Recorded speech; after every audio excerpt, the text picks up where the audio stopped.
आरव नाम का एक लड़का था। उसके पिता की लोहे की दुकान थी। आरव अपने पिता के साथ लोहे की दुकान में मदद करता था।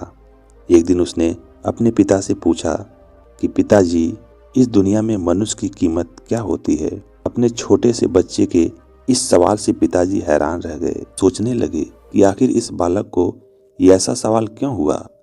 पिताजी ने अपने बेटे को कहा कि बेटा, किसी भी मनुष्य की कीमत को आंकना बहुत ही मुश्किल होता है, क्योंकि उसकी कीमत अनमोल होती है। बेटे ने कहा, वह कैसे पिताजी?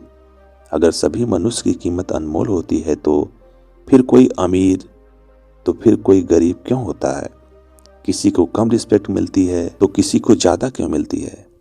पिताजी ने अपने बेटे को समझाने के लिए कहा कि तुम स्टोर रूम में जाओ, एक लोहे का बड़ा सा टुकड़ा पड़ा है, वो लेकर आओ।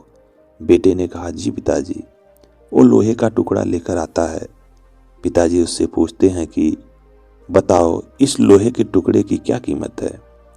आरव ने बताया कि 500 रुपये।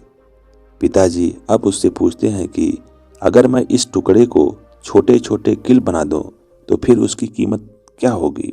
वह थोड़ा सोच कर बताया कि पिताजी, ऐसा करने से उसकी कीमत बढ़ जाएगी। तब तो ये और भी महंगा बिकेगा, लगभग 1500 रुपये में। पिताजी अब उससे पूछते हैं कि बेटा, अगर मैं इस लोहे के टुकड़े से घड़ी के बहुत सारे स्प्रिंग बना दूं तो क्या होगा?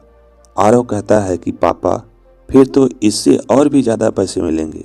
पिताजी अपने बेटे को समझाते हुए बोलते हैं कि ठीक इस लोहे के टुकड़े की तरह मनुष्य की कीमत होती है। मनुष्य की कीमत भी इसमें नहीं होती है कि वह अभी क्या है, बल्कि इसमें होती है कि वो अपने आप को क्या बना सकता है।